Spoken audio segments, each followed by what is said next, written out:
committed to global leadership in special printing and materials. 今天我们来更换一下我们 P103设备的一个切刀。我先把设备的上壳打开，把打印头基座打开。打开之后呢，我们把切刀前方的4指刀，我们要把它取下来。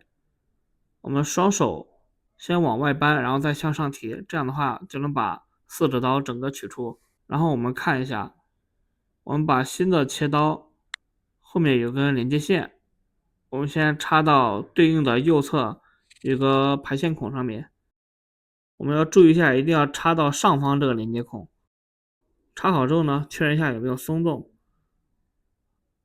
然后再把切刀整个扣进去，用力往里面推一下，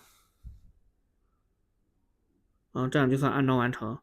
然后如果说我们需要拆线呢，同样的也是用力向外扳一下，切刀就能打开。